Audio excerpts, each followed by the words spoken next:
어느 모임에서 세 분의 여성분이 대화를 나눈 중에 서로 남편 자랑을 하기 시작했다고 합니다. 첫 번째 부인이 남편 자랑을 하는데, 우리 남편은 한 직원 10명쯤 둔 중소기업 사장이라 월급 걱정은 하지 않는다라는 자랑을 했다고 합니다. 그러다 두 번째 부인이 기다렸다는 듯이 바로 이어서 이야기합니다. 우리 남편은 백화점 팀장이라 관리하는 사람이 100명이다 라고 하면서 으스대더라는 겁니다. 그러자 세 번째 여성이 아주 태연하게 이야기합니다. 우리 남편은 관리하는 자가 5,000명인데 이렇게 이야기하는 거예요. 남편이 5,000명을 관리한다고 합니다. 그러니까 두 여인이 갑자기 눈이 휘둥그러지더니 여인에게 이야기합니다. 남편이 어느 회사의 그룹의 회장이신가요? 라고 이렇게 이야기를 하는데, 그분이 아주 태연스럽게 또 이렇게 이야기합니다. 아니요, 저희 남편은 공원묘지 관리인입니다. 이렇게 이야기하는 거예요. 공원묘지 관리인. 예, 알아듣는 분은 아시죠? 묘지 관리인이라고 합니다. 그분의 이야기처럼 그 남편은 이렇게 5,000명의 묘를 갖다가 관리하는 분이었던 것 같아요. 그래서 이 이야기를 듣고 그냥 그 세 분이 한박 웃으면서 이렇게 이제 마무리를 했다는 이런 이야기입니다. 참 웃지만 그러나 교훈이 있는 것 같아요. 왜냐하면 언젠가는 저를 포함해서 이 자리에 계신 우리 모두가 언젠가는 사실은 우리가 땅에 묻히든 아니면 화장하여 보관하든 결국 우리는 가지 않겠습니까? 많은 분들이 이렇게 이야기하죠. 100세 인생이다. 100세 인생이다. 또는 120세 인생이다. 좋은 약들이 많이 나오고 그래서 오래 살 것 같지만 제 경험을 비춰보면 절대 그렇지가 않습니다. 왜냐하면 저는 교회에서 이렇게 성도들을 장례식을 많이 집례하잖아요. 뭐 보면 보통 평균 1, 2주에 한 꼴당 저희 교회 성도든 아니면 또 우리 노예 목사님 가족이든 항상 장례식장이 너무 익숙해요. 너무 장례식장을 제가 많이 다닌 것 같아요. 여러 장례식장을 다니면서 결코 제가 깨달은 것은 인생이 길지 않다.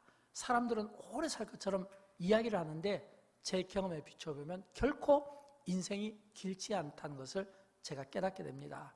그러면서 제가 또 깨닫는 게 있습니다. 그렇게 길지 않은 인생을 왜 사람들이 모이면 자랑하기에 바쁘고 또 모이면 헐뜯기에 바쁘고 또 모이면 자랑거리가 없어서 화가 나고 또 헐뜯을 것이 없어서 화가 나는, 왜 그런 이야기들을 서로 주고받을까? 그러면서 결국 돌아온 것은 뭐냐면 전부 스트레스로 다가온 것을 보게 됩니다. 또 뿐만 아니라 지금 우리 대한민국은 어떻게 보면 그 뜨거운 이 온도 속에서 각종 어려운 일들이 참 많이 일어나는 것 같아요. 이제는 뭐 이 지구 이렇게 기후변화 이런 거 이제 지구 온난화 이런 이야기는 없어진다고 하죠. 열대야로 이제 바뀐다고 해요. 열대야로 바뀌면 아시죠? 한겨울에도 30도까지 온도가 올라가는 이런 끔찍한 시대를 이제 우리가 가까운 시일 내에 우리가 이제 그런 시대를 살아가게 된 것 같습니다. 그래서일까요? 사람들이 머리가 많이 뜨거운 것 같아요. 백주 대낮에 흉기를 들고 여기저기에서 사람들을 위협하는 이런 끔찍한 일들도 우리가 지금 경험하고 있습니다. 또 그런가 하면 이 뜨거운 이 온도 속에 또 코로나 환자도 막 급증을 하죠. 오늘 아침 뉴스를 보면서 깜짝 놀랐어요. 하루에 이 코로나 환자가 병원에서 이렇게 발표된 것만 하더라도 그 숫자가 과거로 돌아가는 것 같은 이런 끔찍한 일들. 온통 우리 주변에 보면 이 전부 다 스트레스로 가득 찬 이런 모습들을 우리가 목도하는 것 같아요. 근데 예수님께서 이런 말씀을 해주셨잖아요. 수고하고 무거운 짐진 자들아 다 내게로 오라. 저는 예수님께서 이 말씀을 하실 때 어떤 심정이었을까 이런 생각을 해봅니다. 지금부터 2000년이라는 시간의 차이가 있잖아요. 근데 2000년 전에 지금 우리가 어떤 여러 어려운 일들로 인해서 참 인생이 무겁다, 스트레스가 많다라고 이렇게 생각하는데, 그럼 2000년 전은 어땠을까? 예수님께서 그때도 수고하고 무거운 짐진 자들아 이 표현을 썼거든요. 이 표현을 쓴 걸 보면 그 당시에도 인생의 무거운 짐으로 인해서 참 힘들게 살아가고 고단하게 살아가는 분들이 그 시대도 참 많았던 것 같다는 이런 생각을 갖게 됩니다. 이렇게 제가 신방을 할 때면 항상 제 안에 두 가지 생각이 교차하는 것을 제가 많이 경험하게 됩니다. 어떤 두 가지 교차냐면, 보통 우리가 신방할 때 이제 기도 제목을 받거든요. 근데 그 기도 제목들이 보면 두 가지예요. 하나는 내가 원하는 삶이 있고, 그리고 하나는 하나님이 원하는 삶이 있습니다. 내가 원하는 삶은 특징이 뭐냐면 전부 나와 관계되어 있고 나의 미래와 관계되어 있어요. 나와 나의 미래. 그러다 보니까 건강의 문제, 물질의 문제, 직장의 문제 이런 것들이 있어요. 또 내가 원하는 것은 또 전부 다 이 기도 제목의 마지막 목표는 뭐냐면 복을 받아야 되는 거예요. 내가 원하는 것은 물질의 복도 필요하고, 건강의 복도 필요하고, 사업의 복도 필요하고, 일터의 복도 필요하고, 자녀의 복도 필요하고, 내가 원하는 것. 근데 여러분 아십니까? 내가 원하는 삶을 내가 살고 싶어 하면 할수록 사실은 이 하나님이 원하시는 삶과는 좀 거리가 있을 수 있다는 거예요. 하나님이 원하는 삶과. 왜냐하면 나는 늘 하나님이 원하는 삶을 살고 싶고, 하나님이 원하시는, 하나님이 기뻐하시는 삶을 살고 싶은데, 마음은 그런데 생각은, 그리고 내 몸은 다르게 반응한다는 겁니다. 어떻게 반응하면 내가 원하는 쪽으로 자꾸 모아질 수밖에 없다는 겁니다. 이 두 가지 생각이 항상 제 안에 있는 것을 보게 되는 겁니다. 그렇다면 여러분, 우리가 원하는 삶은 우리가 다 알고 있어요. 내가 원하는 삶, 나와 관련된, 나의 미래와 관련된 것들 다 알고 있잖아요. 그러면 이것이 강하면 강할수록 하나님이 원하시는 삶과 좀 멀어진다고 했잖아요. 왜 멀어지냐면 오늘 시편의 말씀에서 하나님이 원하시는 삶의 모습을 우리에게 들려주고 싶어 하는데, 어떻게 말씀하고 있냐면 시편 37편 5절에서 우리 같이 읽어보도록 할까요? 내 길을 여호와께 맡기라. 그를 의지하면 그가 이루시고, 그랬잖아요. 내 길을 여호와께 맡기라. 하나님이 원하시는 삶은 우리가 우리의 길을 하나님께 맡기는 거예요. 맡기는 거. 근데 여러분 여기서 내 길 할 때 이 내 길은 어떤 뜻이냐면 나의 인생의 여정, 과거, 현재, 미래까지 포함해서 모든 삶의 계획과 목표, 방법, 이걸 전부 다 포함한 걸 이야기합니다. 이게 내 길이 되는 거예요. 그 다음에 맡기다는 히브리어로 갈랄인데 두 가지 뜻이 있어요. 하나는 큰 돌을 옮기다, 굴리다 이런 뜻이 있고, 두 번째는 하나님을 신뢰하다는 뜻이 있습니다. 그러니까 내 길을, 내 인생의 모든 여정을 포함해서 내가 하나님께 맡긴다. 이 맡긴다는 것은 하나님께 신뢰한다. 하나님을 신뢰한다. 근데 이게 좀 더 적극적인 표현은 어떤 표현이냐면 자신의 전 존재를 하나님께 맡긴다 이런 뜻이거든요.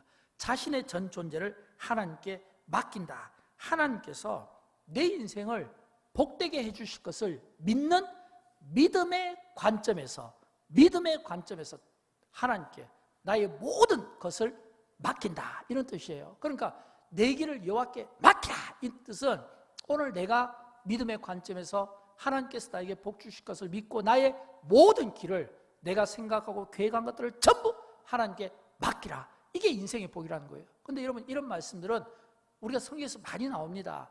또 우리가 대표적으로 비슷한 말씀이 잠언에 나오죠. 16장 3절 우리 같이 읽어보도록 할까요? 너의 행사를 여호와께 맡기라. 그리하면 내가 경영하는 것이 이루어지리라. 아멘. 여기서도 너의 행사를 여호와께 맡기라 라고 했잖아요. 내 길, 너의 행사, 이게 전부 같은 의미거든요. 이걸 전부 여호와께 맡기라. 그러면 우리는 이렇게 결론을 내릴 수 있죠. 인생의 복은 어디에서부터 시작하는가? 하나님께 맡기면서부터 나의 전 존재를 믿음의 관점에서 이루어질 것을 믿고 하나님께 맡기는 거예요. 나를 맡기고 내 생각을 맡기고 내 방법을 맡기고 나의 모든 삶의 방식을 다 맡기고 다 맡길 때 이게 인생의 복은 여기서부터 시작된다고 하는 겁니다. 그런데 여러분 우리가 그렇게 살아가고 있습니까? 우리가 정직하게 우리 자신에게 질문하면 사실은 제일 안 되는 것이 하나님께 맡긴다는 것을 너무 우리는 잘 알고 있어요. 우리가 늘 하나님의 말씀을 듣잖아요. 하나님의 말씀이 우리에게 하나님께 맡기라, 하나님을 신뢰하라, 하나님을 의지하라, 하나님께 너를 포함시켜라, 이런 말들이 얼마나 많이 나오니까 맡기라, 의지하라, 신뢰하라. 근데 맡기냐라고 하는 겁니다. 우리가 늘 이 마음은 하나님께 맡겨야 되는 것을 알고 있는데 몸은 맡기지를 못하는 겁니다. 왜 우리가 맡기지 못할까요? 성경은 우리에게 계속해서 도전하고 있잖아요. 너의 행사를 여호와께 맡기라, 내 길을 여호와께 맡기라 라고 말씀하는데 우리가 아멘하면서도 맡기지 못한 것은 아마 이런 이유 아닐까요? 믿어지지를 못한 거예요. 사실은 믿어지지를 못한 거예요. 하나님께 맡기는 것이 인생의 복이라는 것을 성경은 우리에게 말씀하고 있는데도 불구하고 그래서 믿음은 있는데 아멘은 하는데 현실을 보면 믿어지지가 않는다는 겁니다. 이게 어떤 현실과 우리의 신앙의 괴리 아니겠습니까? 또 내려놓지 못하는 마음 때문에 그래서 내가 하나님께 맡기기에는 가진 게 너무 많은 거예요. 소유가 많은 거예요. 뭔가 내가 집착하고 주인 삼은 거 또는 내가 사랑하는 것들이 너무 많은 거예요. 그러니까 맡기고 싶은데 이런 것들이 사실은 맡기지 못한다고 하는 겁니다. 이런 이 삶을 사실은 우리가 많이 살아가고 있다는 겁니다. 그래서 성경은 우리에게 많은 경우 하나님께 맡기라, 하나님께 의지하라, 하나님을 신뢰하라 라고 하는데도 사실은 가장 안 되는 것 중에 하나가 바로 이 부분이다라고 하는 겁니다. 그렇다면 우리가 성경이 하나님께 맡기라라고 했을 때 이 맡긴다는 이 의미가 어떤 의미인지를 우리가 이 시간 다시 한번 우리가 이 말씀을 들음으로써 진짜 우리의 인생이 하나님께 맡기는 인생, 하나님이 내 인생을 책임져주는 이런 인생의 삶을 살았으면 좋겠어요. 첫째는 하나님께 맡긴다는 것은 내려놓음의 삶을 이야기하게 되는 겁니다. 여러분 이용규 선교사라고 아십니까? 아마 이용규 선교사님은 많이 아실 것 같아요. 왜냐하면 이분이 많이 알려진 것은 한 10년 전쯤이라고 생각하는데 그때 이분이 한국 교회에서 선교사들에게서도 목사님들에게서도 심지어는 평신도들에게서도 이 선교사님이 굉장히 인기가 대단했어요. 아마 그 당시에 유튜브가 발달되었다면 아마 유튜브 조회수 최고로 올렸을 가능성이 많습니다. 왜냐하면 두 가지 때문에 많은 사람들에게 주목을 받았거든요. 하나는 이 이용규 선교사님이 이게 학력이 너무 좋습니다. 서울대 나오고 하버드에서 박사학위를 받았으니까요. 서울대 나오고 하버드에서 박사학위를 받았다는 것은 이분의 미래는 정해진 거예요. 이제는 이분은 인생의 꽃길을 걸어가는 모든 사람들에게 이 부러움을 사는 그런 좋은 위치를 이미 그는 그 공부를 통해서 입증을 했잖아요. 또 두 번째는 이분이 쓴 책이에요. 이분이 책을 몇 권 썼는데 그분이 쓴 첫 번째 책이 뭐냐면 내려놓음이라는 책이거든요. 근데 내려놓음이라는 이 책인데 이게 그냥 서울대 나오고 하버드 대학까지 나오신 분이 이런 책을 딱 썼다는 거. 그렇다면 이 책이 얼마나 그 내용이 좋고 얼마나 깊겠습니까? 사람들이 이 책을 사볼 때 이분에게 관심을 가진 것은 사실은 이분의 배경 때문이었거든요. 왜 그러냐면 이분이 정말 좋은 공부를 하고 이렇게 책을 써내려가는데 이분이 이 책을 쓴 이유가 뭐냐면 이분이 그 좋은 많은 사람들이 그 기대를 멀리하고 왜냐하면 많은 사람들은 이분이 어떻게 성공할까 어떻게 앞으로 성장할까 어떻게 이분이 세워질까 이런 또 기대감으로 넘칠 거 아닙니까? 근데 이분이 선택한 건 뭐냐면 몽골이라는 선교지였거든요. 목사도 아니에요. 평신도예요. 평신도의 신분으로 이분이 몽골에 가갖고 7년 동안 사역을 한 겁니다. 지금은 이제 인도네시아에 가서 이분이 지금 사역을 하고 있는 것으로 알고 있는데 이분이 몽골에 가서 사역하면서 계속해서 이 책을 통해서 이분이 이렇게 스스로 자기 자신을 훈련한 게 있는데 그게 뭐냐면 내려놓는 거예요. 왜냐하면 계속해서 이분은 책을 통해서 강조하고 싶었던 게 뭐냐면 내가 어떻게 하면 하나님 앞에서 내려놓는 삶을 통해서 내가 일하는 것이 아니라 내 뜻과 내 생각과 방법으로 일하는 것이 아니라 하나님의 뜻과 하나님의 생각으로 일할 수 있는가? 하나님의 생각이 내 안으로 가득 차기 위해서는 예를 들어서 여기 보면 물컵이 있습니다. 근데 여러분 이 물컵이 만약에 물이 한 절반쯤 있어요. 근데 이 물이 좀 오래됐어요. 근데 이 고인 물에다가 예를 들어서 내가 새물을 시원한 생수를 넣는다고 해서 그 물이 깨끗한 물이 될 수 있겠습니까? 그러지는 않을 겁니다. 왜냐하면 이미 고인 물이 있다는 것은 다시 새물을 넣는다고 해서 깨끗해질 수가 없는 거예요. 이 물이 깨끗한 이 그릇이 깨끗한 물로 가득 차기 위해서는 이 그릇이 완전히 비워져야 돼요. 완전히 비워져야 깨끗해지는 것처럼 이 이용규 선교사님이 그가 어떤 생각을 가지냐면 내가 일하는 것이 아니라 하나님이 일하시는 것을 자신이 보고 싶어서 하나님의 일하심을 경험하기 위해서는 내려놔야 된다는 거예요. 배경도 내려놓고 사람들의 기대도 내려놓고 학벌도 내려놓고 그런 훈련을 계속해서 이분이 반복하는 거예요. 그런 그 훈련의 과정을 통해서 이분이 이렇게 책을 써내려갔는데 그 중에 한 토막만 제가 좀 설명을 드리면 이런 뜻입니다. 이분이 글을 쓸 때 2살 난 아이가 있어요. 근데 이 2살 난 아이가 이제 아빠와 함께 마트를 갑니다. 근데 마트에 갔는데 장난감이 있어요. 2살 난 아이니까 장난감을 얼마나 갖고 싶겠어요. 그래서 이 아이가 딱 눈에 마음에 드는 이 장난감을 꼭 안고 안 놔주는 거예요. 아빠가 사주기 위해서 아무리 뺏으려고도 안 뺏겨요. 왜일까요? 2살 난 아이의 생각은 이 장난감이 내 손에서 떨어지면 아마 다시는 내가 이 장난감을 만지지 못하고 사지 못할 거야. 그래서 막 죽어도 안 떨어지려고 하는 거예요. 그래서 할 수 없이 아빠가 아이하고 장난감을 함께 계산대 위에 올려놓고 계산을 해서 비로소 이 장난감을 이제 이 아이가 갖게 된 겁니다. 근데 여러분 2살 난 아이가 이 장난감을 자기 것 갖기 위해서는 계산하기 위해서 계산대에 내려져야 한다는 것을 이 아이가 알 수 있겠습니까? 모르는 거예요. 그런 것처럼 여러분, 우리가 신앙생활 할 때 하나님이 우리를 위하여 예비하신 길들이 참 많이 있고 우리를 위하여 준비하신 선물이 있는데, 그러나 이 선물을 우리가 내려놓지 못함으로, 갖지 못하고 내려놓지 못함으로 그것을 내 것으로 소유하지 못하는 그런 일들이 많이 있을 수 있다는 겁니다. 내려놓지 못한 거, 움켜진 거, 이게 사실은 우리가 신앙생활하면서 하나님이 원하시는 삶을, 내가 이 움켜진 것 때문에 이게 내 발목이 되어서 내가 하나님이 원하시는 삶, 하나님이 준비하신 이런 이 영적인 선물을 놓칠 때가 많이 있다는 겁니다. 이걸 보려면 어떻게 해야 될까요? 계속해서 내려놓는 이런 연습이 필요하죠. 왜 이런 연습이 우리에게 필요하냐면, 이 내려놓음의 진짜 모델은 이영규 목사님이 선교사가 아닙니다. 이영규 선교사님이 아니에요. 이영규 선교사님은 그분이 책을 통해서 우리에게 좀 쉽게 설명해 준 거지, 원래 이 내려놓음의 진짜의 모델은 예수 그리스도시죠. 예수님이시잖아요. 여러분, 예수님의 오병이어 기적사건을 한번 보십시오. 이 오병이어 이 기적사건을 보면은 이 광야에 막 거기에 예수님께서 말씀을 증거할 때 남자만 5천 명이었습니다. 아이와 여자들까지 치면 2만 명이에요. 최근에 여기 우리 가까운 새만금에서 잼버리 대회 한다고 해서 요즘에 그것 때문에 TV를 자주 보게 되잖아요. 근데 그거 자주 보는데 이 잼버리 대회하는 그 모습을 보니까 딱 제 안에 무슨 생각이 있냐면, 광야가 아마 저랬을 거다, 이런 생각이 들어요. 왜냐면 여러분, 광야는 진짜 그 잼버리 대회 한데 보니까 뭐 나무도 없고 그늘도 없어요. 아마 그랬지 않았을까요? 나무도 없고 그늘도 없는 그 광야에. 근데 거기에는 뭐 텐트라도 있죠. 근데 예수님께서 말씀 증거할 때는 텐트도 없었을 거 아니에요. 그 따가운 때약빛에서 그 많은 사람들이 예수님의 말씀을 들을 때 하나님께서 구름 기둥으로 이스라엘 백성들을 그 햇빛을 가려준 것처럼 가려주시고, 그들의 허기진 배를 채우기 위해서 오병이어 기적사건을 통해서 이 모든 사람을 다 먹이고도 제자들이 돌아서 다시 음식을 이렇게 남은 것을 이렇게 다시금 다 모으니까 12광주리라 이거예요. 12광주리. 여러분, 이거는 대단한 기적사건입니다. 이 예수님의 이 기적사건, 이 이적사건 앞에서 사람들이 어떻게 태도를 취했겠습니까? 이분이야말로 진짜 우리의 임금님이시다. 이분이야말로 진짜 우리의 왕이시다. 이분을 우리의 왕으로 삼아야 되지. 모든 오병이의 그 기적사건을 경험한 사람들이 공통적으로 갖는 생각이 예수님을 우리의 왕으로 삼아야지, 이거였어요.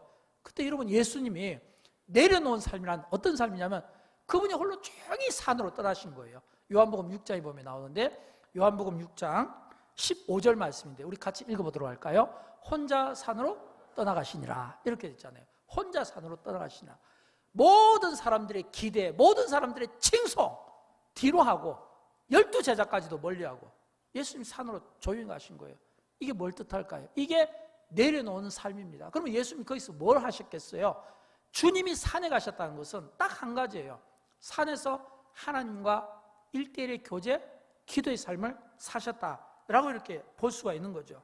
그런 것처럼 우리의 삶도, 우리가 오늘 분주하고 많은 생각들로 머리가 가득 차 있고 많은 생각들로 우리의 가슴, 마음이 가득 차 있는 이런 때에 혼자 조용히 주님이 산에 가셔서 하나님을 깊이 묵상한 것처럼 오늘 우리에게 이런 묵상의 삶이 필요하지 않을까요? 왜냐하면 이 세상은 온갖 너무 많은 생각들로 우리의 머리가 복잡합니다. 머리가 터지려고 해요. 온갖 많은 생각들이 우리 가슴 속에, 마음에 자리 잡고 있어요. 그러니까 여기서 하나님을 찾기가 어려운 거예요.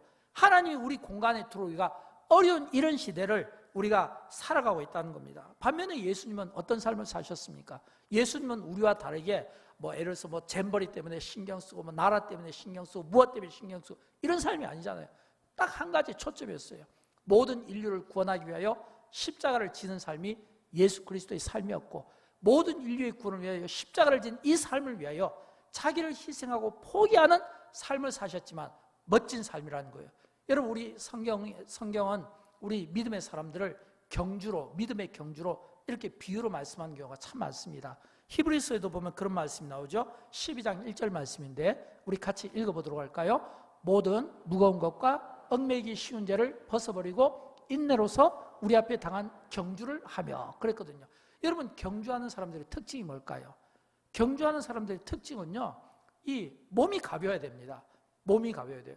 운동선수들을 보면 몸이 가볍잖아요. 신발 하나도 이 가볍게, 옷 하나를 입어도 가볍게, 왜냐하면 최대로 몸이 가벼워야 막 이렇게 스피드를 내고 뛰는데 장애가 되지 않잖아요. 그런 것처럼 우리 믿음의 경주도 마찬가지예요. 우리의 믿음의 경주도 우리가 얽매기 쉬운 모든 것들을 다 내려놓고 몸을 가볍게 하는 것, 이 자세가 필요하다는 겁니다. 복음송 가사에 보면 내가 주인 삼은 모든 것, 내가 사랑하는 모든 것, 우리가 많은 경우 하나님을 섬기고 우리가 하나님께 가까이, 주께 가까이 나아가기를 원하지만, 그러나 내 삶은 여전히 내가 주인 삶은 것이 있고 여전히 내가 사랑하는 것들이 있고, 이 사랑하는 것들과 이 주인 삶은 것, 내가 원하는 이 삶이 하나님이 원하는 이 삶과 혹시라도 멀어지고 있지는 않는가? 멀어지고 있다면 우리가 주께 더 가까이 나아갑니다라는 찬양의 가사처럼 우리가 주님께 더 가까이 나가기 위해서는 어떻게 해야 될까요? 얽매기 쉬운 모든 것들, 이런 것들을 다 내려놓고 주님께 맡기는, 수고하고 무거운 짐진 자들아 다 내게로 오라 라고 말씀하신 그 주님 앞에 내 인생의 스트레스, 내가 짐이라고 생각하는 모든 것들, 이런 것들을 전부 주님께 맡기고 나아가는 이런 믿음의 삶을 저와 여러분이 살아갈 수 있기를 진심으로 축복합니다. 그럴 때 인생의 복은 주님께 맡김으로 그때부터 시작되는 겁니다. 그 다음에 두 번째는 믿음의 삶입니다. 여러분, 인생의 복 가운데 가장 큰 복이 뭘까요? 창세기에서부터 보면 나오잖아요. 하나님과 동행하는 복 아니겠습니까? 하나님과 동행하는 이 복이 저는 인생의 가장 큰 복이라고 생각합니다. 하나님과 동행하는 것, 주님과 함께하는 것. 근데 이 하나님과 동행하고 주님과 함께하는 이 길은 어떤 길이냐면 좁은 길입니다. 성경은 넓은 길과 좁은 길을 우리에게 가르쳐주고 있어요. 근데 넓은 길은 넓어서 갈 곳이 많지만 마지막에 그 종착역은 멸망의 길이다. 근데 좁은 길은 좁지만 협착하지만, 그래서 길이 잘 보이지 않지만, 그러나 그 길은 생명과 구원의 길이다 라고 예수님께서 말씀해 주시지 않았습니까? 그래서 우리는 보통 보면 넓은 길을 선호합니다. 그러나 성경은 우리에게 역설적으로 좁은 길을 가라고 이야기합니다. 주님과 동행하는 길이 좁은 길이라는 겁니다. 더 중요한 것은 앞에서도 제가 예화를 통해서 잠깐 설명드렸지만, 많은 경우 우리는 하나님이 준비하신 이 영적인 선물을 놓쳐버리는 경우가 많아요. 그런데 왜 우리가 놓쳐버릴까요? 우리가 놓쳐버린 것은 우리 눈에 보이는 것만 보고 믿으니까 놓쳐버릴 때가 많다는 거예요. 그러나 성경은 우리가 보지 못하는 것을 보는 이런 영적인 안목과 이런 믿음의 세계가 있다는 것을 우리에게 계속해서 강조해 주는 것을 또한 우리는 볼 수 있어야 됩니다. 예를 들어서 믿음의 관점에서, 믿음의 시야에서 하나님이 준비한 이런 영적 선물들을 우리가 어떻게 볼 수 있을까요? 자, 아브라함의 예를 한번 들어볼게요. 아브라함이 모리아산에서 그 아들 이삭을 번제로 바치는 사건을 한번 생각해 보십시오. 이 아브라함이 그 아들 이삭을 번제로 바치는 이 사건에서 이 아브라함의 눈에 이 이삭을 대신한 그 번제물이 있다는 것을 이 아브라함이 언제 알았을까요? 그가 올라갈 때 알았을까요? 집에서 출발할 때 올라갔을까요? 아니에요. 그 아들을 대신해서 그 번제물이 있다는 것을 이 아브라함이 그가 눈으로 본 것은 그가 믿음으로 주의 말씀에 순종하고 그 아들을 제단 위에 올려놓았을 때 비로소 아브라함의 눈에 뭐가 보이냐면 하나님이 준비하신, 예비하신 선물을 그때 보게 되었다는 겁니다. 창세기에 보면 나오죠. 22장 12절부터 13절 말씀인데 우리 같이 한번 읽어보도록 합니다. 사자가 이르시되 그 아이에게 내 손을 대지 말라, 그에게 아무 일도 하지 말라. 내가 내 아들 내 독자까지도 내게 아끼지 아니하였으니 내가 이제야 내가 하나님을 경외하는 줄을 아노라. 아브라함이 눈을 들어 살펴본즉 한 순양이 뒤에 있는데 뿔이 수풀에 걸려 있는지라. 아브라함이 가서 그 순양을 가져다가 아들을 대신하여 번제로 드렸더라. 아멘.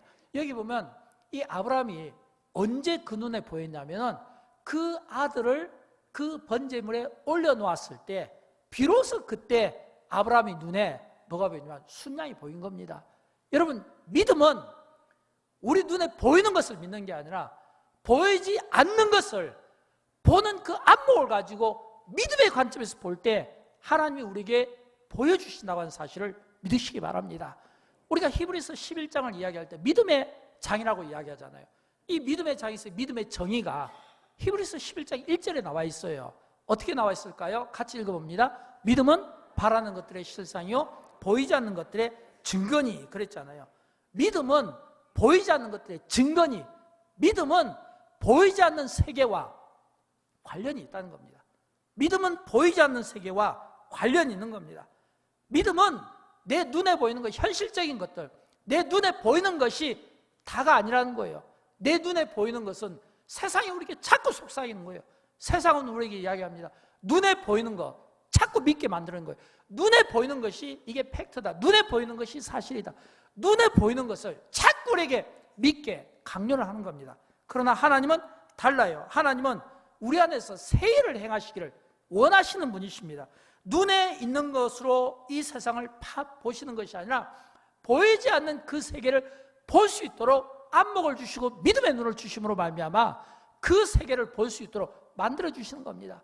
우리가 믿음 없이 또는 우리가 믿음 없는 상황에서 어떤 어려운 일을 당하면 막 마치 내가 사망의 음침한 골짜기에 있는 것 같고 막 내가 절벽에 낭떠러지처럼 막 떨어져 있는 간들간들한 이런 위기의 이런 모습이에요. 그래서 이런 모습이 세상의 안목으로 보고 인간의 눈으로 보면 여기 무슨 소망이 있겠습니까?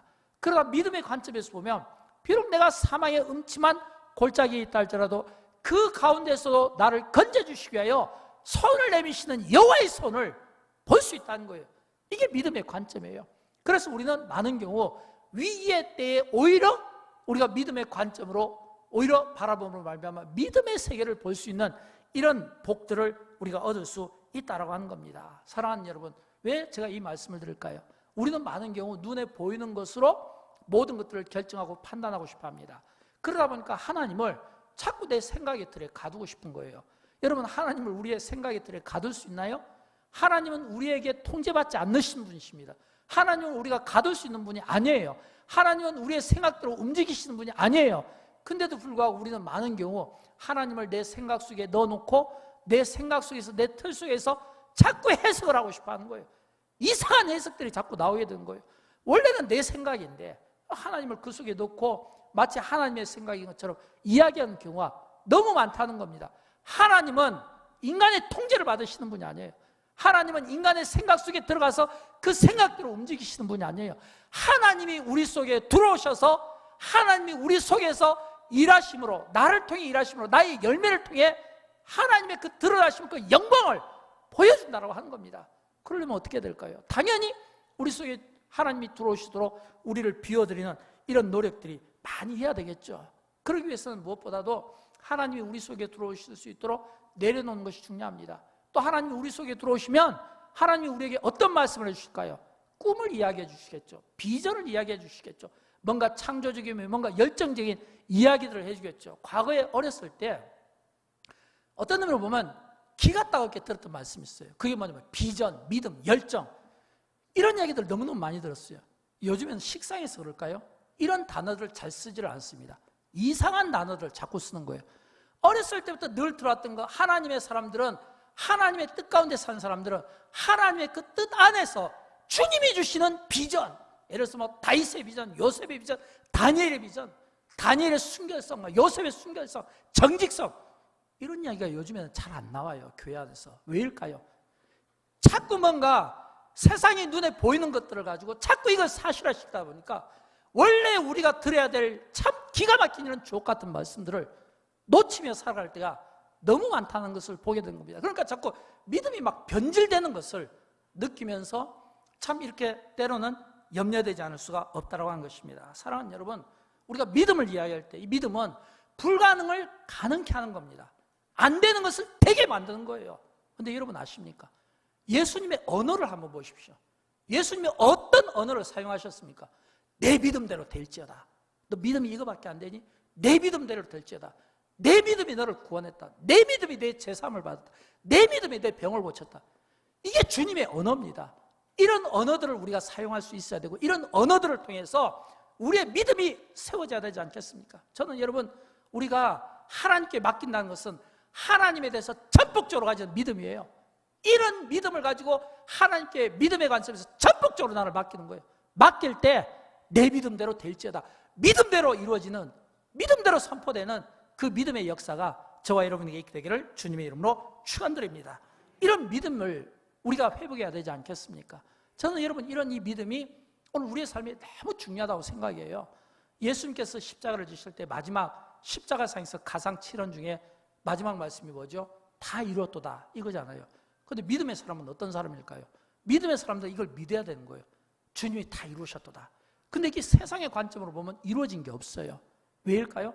여전히 예수님이 십자가를 지셨지만 병자도 있고 여전히 죄인들도 있고 여전히 문제들이 널려 있는 겁니다. 주님은 지금 다 이루셨다고 하는데, 그러면 세상적인 관점으로 보면 지금 예수님께서 너무 빨리 죽으신 거예요. 예수님께서 너무 빨리 십자가를 지신 거예요. 예수님께서 아직 할 일이 너무 많은데 너무 빨리 손을 놓으신 거예요. 세상의 관점에서 보면 그래요. 그런데 믿음의 관점은 어떨까요? 믿음의 관점은 주님이 다 이루셨다고 했을 때 그 의미는 예수님은 하나님의 타이밍, 하나님의 그때에 딱 거기에 그 뜻 가운데 자기를 드리고 헌신함으로써 십자가를 지신 겁니다. 이 말은 주님이 자기 뜻대로 한 것이 아니라 하나님의 뜻 가운데 자기 자신을 내어주었다라고 하는 겁니다. 그래서 하나님이 그 뜻 가운데서 그분이 십자가를 지심으로써 인류에게 구원과 영생의 길을 주시고 부활하심으로, 부활의 첫 열매가 되어주심으로, 우리에게 부활의 소망을 주심으로 말미암아 우리는 죽는 인생이 아니라 부활하는 인생이라는 것을 가르쳐 줬다는 거예요. 이게 기독교의 신비 아니겠습니까? 저는 여러분 이처럼 오늘 우리의 죽을 몸, 우리의 어떤 상실된 마음들, 우리가 상처받은 마음들, 뭔가 회복이 필요한 마음들, 부활의 주님이 우리에게 부활을 주신 것처럼 이 부활의 생명이 저와 여러분에게 있음을 믿고 그 믿음 안에서 저와 여러분의 삶이 다시 한번 부활되기를 진심으로 축복합니다. 세 번째는요, 기도의 삶입니다. 기도의 삶. 이 기도의 삶도 참 중요해요. 왜일까요? 본문에서 내 길을 여호와께 맡기라라고 했잖아요. 그런데 이 맡긴다는 이 의미가 뭘까요? 내 길을 여호와께 맡기라라고 할 때 이 맡긴다는 이 의미는 여러 의미가 있지만 우리가 하나님께 맡기기 위해서는 가장 중요한 게 기도 아니겠습니까? 왜냐하면 기도로 내 삶을 하나님께 맡기는 겁니다. 기도로 하루의 삶을 주님 앞에 맡기는 겁니다. 저는 이와이면 여러분이 이 기도 생활은 뭐 아침부터 저녁까지, 새벽부터 밤늦게 철야까지 매 시간 우리의 삶이 기도하는 삶이 돼야 되는데, 꾸준한 기도가 중요해요. 꾸준한 기도가. 또 더 중요한 것은 꾸준한 기도. 이 말은 기도를 빼먹고 꾸준히 하는 것도 중요하고, 그리고 이 기도가 여러분의 삶에 가장 우선순위에 첫 번째로 꼽혔으면 좋겠어요. 예를 들어서 새벽 5시에 일어나는 분에게는 5시가 여러분의 첫 기도의 시간 되었으면 좋겠어요. 7시에 일어나면 7시, 10시에 일어나면 10시. 왜냐하면 이 첫 시간이 중요해요. 하나님은 첫 것을 좋아하거든요. 11조를 좋아하고 첫 시간을 좋아하고 첫 모든 것들을 좋아하잖아요. 성경에도 보면 이 새벽에 대한 이야기가 많이 나오잖아요. 우리 시편 57편 8절을 읽어보도록 할까요? 내 영광아 깰지어다, 비파야 수금아 깰지어다, 내가 새벽을 깨우리로다. 새벽을 깨우리로다. 여기서 이 새벽의 이 의미는 이게 꼭 시간적인 의미도 있지만은 첫 시간을 이야기하는 겁니다. 만약 예를 들어서 10시에 일어나는 분이라면 그 10시가 첫 시간이 될 수 있고, 그래서 교대 근무에서 뭐 12시에 일어난다면 12시가 첫 시간이 될 수 있죠. 문제는 내가 일어났을 때 그 처음 하는 게 내가 뭐 신문을 보든지 샤워를 하든지 식사를 하든지 여러 가지가 있을 수 있잖아요. 근데 그 처음 그 삶의 우선순위를 기도로 먼저 시작하는 겁니다. 여러분, 왜 우리의 삶에 기도가 중요할까요? 기도가 중요한 것은 우리가 내일 일을 모르기 때문입니다. 여러분, 이 가운데 내일 일을 알 수 있습니까? 1시간 후의 일을 알 수 있습니까? 우리가 내일 일을 알고 1시간 후의 일을 알면 우리의 인생에 염려가 있으면 안 돼요. 근심이 있으면 안 돼요. 이미 우리가 내일 일을 알고 예측을 하는데 거기에 따라서 맞추면 되잖아요. 근데 왜 우리가 염려할까요? 근심할까요? 왜 우리가 자꾸 인생의 무거운 짐을 자꾸 우리가 반복해서 짊어져야만 할까요? 내일과 미래의 일을 알지 못하기 때문에 있습니다. 그래서 우리는 더 기도에 힘쓸 수밖에 없는 거예요. 하나님, 우리 가정을 지켜주십시오. 우리 대한민국을 지켜주십시오. 여수의 안전을 지켜주십시오. 우리 자녀들의 미래를 지켜주십시오. 모든 직장과 일터에서 일하는 사람들을 지켜주십시오.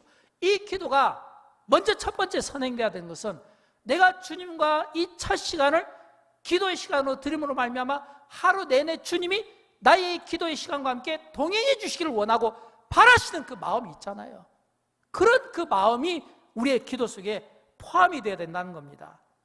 그래서 우리는 그런 마음으로 기도가 해야 되는 거예요. 또 우리가 이 기도할 때 우리의 기도가 하나님의 뜻에 맞는 기도인가 아니면 내 뜻에 맞추기 위한 기도인가, 이것도 우리가 구분해야 돼요. 왜냐하면 앞에서도 말씀드린 것처럼 많은 경우 우리가 기도할 때 내가 원하는 것과 하나님이 원하는 것은 다르다고 했잖아요. 여러분, 이런 이 고민은 우리만 갖는 고민이 아니에요. 예수님도 우리가 똑같은 이런 고민을 이미 하신 경험이 있잖아요. 어디에서 나올까요? 누가복음 22장 42절을 보면 나오잖아요. 같이 읽어봅니다. 아버지여, 만일 아버지의 뜻이거든 이 잔을 내게서 옮기시옵소서. 그러나 내 원대로 마시옵고 아버지의 원대로 되기를 원하나이다.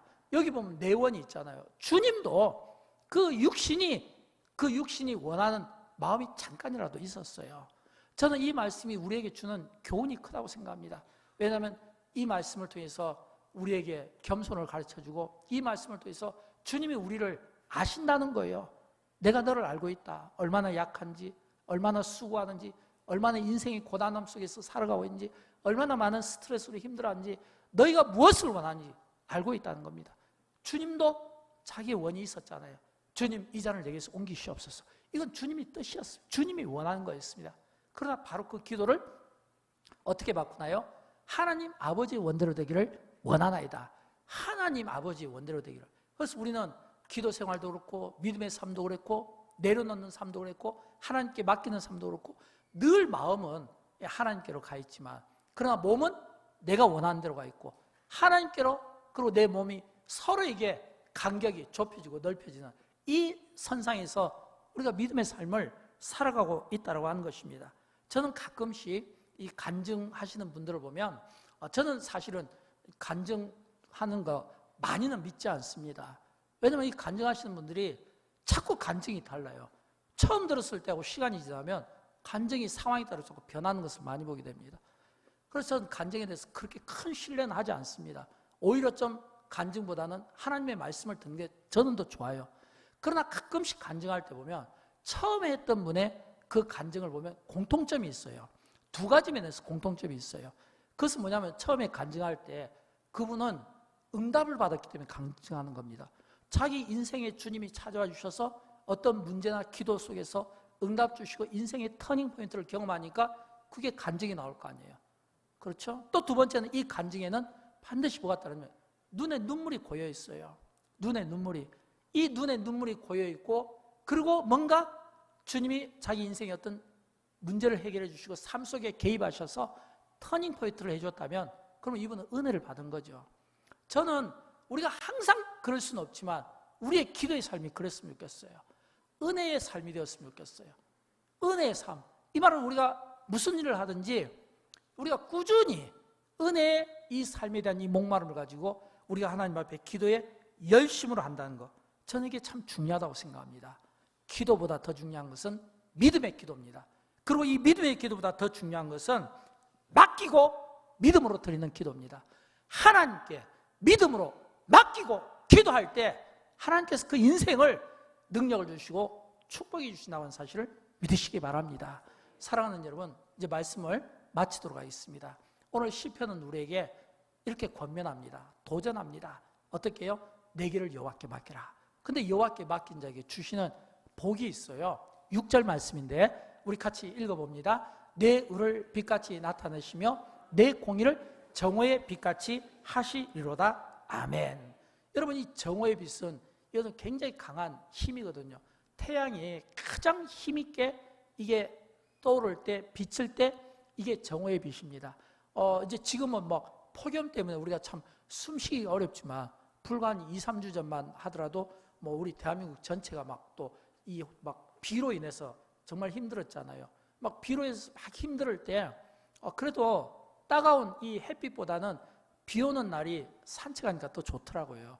이 비 오는 날 이렇게 같이 이렇게 산책하면서 보니까 하늘을 이렇게 보니까 참 그 구름이 다양한 막 모습으로 막 변화하는 것을 보게 되었습니다. 먹구름이 되었다가 갑자기 또 하얘졌다가 또 비가 왔다가. 근데 거기서 참 보면서 한 가지 깨달은 것은 그 구름이 여러 색을 내면서 참 이렇게 막 멋지게 막 사진 찍으니까 참 잘 나와요. 근데 그 먹구름이요, 딱 햇빛 앞에서는 힘을 못 쓰는 것을 보았습니다. 일단 딱 그 먹구름 위에 뭔가 이렇게 희미한 것 같지만 딱 이렇게 하얀 빛이 보이면 먹구름은 금방 온데간데 없어져 버리는 거예요. 이게 빛의 강함이고 힘인 것 같아요. 그리고 이 빛은 모든 이 먹구름을 갖다가 한순간에 없앨 수 있는 능력을 갖고 있습니다. 힘이에요. 그러면 이 먹구름은 뭘까요? 이거는 우리 속에 있는 이 막 복잡한 생각들. 어렸을 때는, 죄송합니다, 어렸을 때라 과거에는 우리가 한두 가지만 생각했다면 지금은 10가지를 생각해야 되는 시대가 왔습니다. 예를 들어서 휴대폰 하나만 보더라도 이 휴대폰을 띄워놓지를 못하고 밥 먹으면서도 대화하면서도 늘 그냥 휴대폰만 갖고 있는 거예요. 이걸 보면 굉장히 생각이 복잡한 거예요. 뭐 그런가 하면 또 휴대폰이 아니라도 우리 몸도 그래요. 여러 가지 막 복잡한 거예요. 근데 사실은 이 우리가 믿음의 경주를 하려면, 마지막 때 이 믿음의 경주를 하려면 몸이 가벼워야 돼요. 몸이 가볍기 위해서는 어떻게 해야 될까요? 생각도 복잡한 건 다 내려놓고, 이 몸에 있는, 이 마음에 있는 것도, 이 복잡한 것들, 이런 것들 다 내려놓고, 다 내려놓도록 하기 위해서는 어떻게 해야 될까요? 우리 안에 어둠으로 사로잡혀 있는 모든 것들이 빛 대신 주님이 우리를 찾아와 주시고, 빛 대신 주님이 우리에게 광선으로 비추면, 빛 대신 주님의 그 치료의 광선이 우리의 머릿속에 있는 여러 복잡한 생각들, 마음에 있는 모든 복잡한 생각들을 한순간에 그 강한 어둠, 구름이 이 빛에 의해서 소멸된 것처럼 한순간에 빛 대신 주님이 우리를 찾아주셔서 한순간에 우리를 의롭게, 공의롭게 만들어 주실 줄로 믿습니다. 6절에 보니까 내 의를, 내 공의를 정오의 빛같이 이랬잖아요. 여러분, 우리에게 무슨 의가 있고 무슨 공의가 있습니까? 우리에게는 의와 공의가 없어요. 우리의 노력으로 되는 게 아니에요. 근데 이 의와 이 공의가 어떻게 세워질까요? 하나님께 맡기는 인생에 주시는 하나님의 복이다라고 하는 것입니다. 하나님께 맡기는 인생에 주시는 호칭이 내 의를, 내 공의를 정오의 빛같이 하시려다. 오늘 이 정오의 빛 같은 이런 빛의 강함이 오늘 우리 영혼에 들어옴으로 말미암아 우리를 복잡하게 하는 모든 생각으로부터 자유함을 얻게 되기를 주님의 이름으로 축원드립니다. 우리 안에 있는 모든 어려움이 빛 대신 주님 안에서 완전히 없어지기를 주님의 이름으로 축원드립니다. 우리 함께 일어나시겠습니다. 함께 일어나셔서 함께 찬양합니다. 주님 말씀하시면 이 찬양으로 함께 영광 올려드립니다.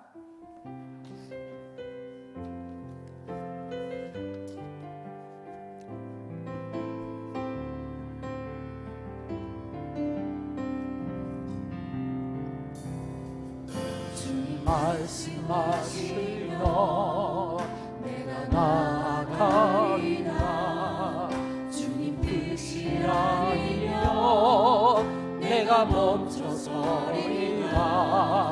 나의 정성은 너 주님 뜻에 있으니 오 주님 나를 이끄소서.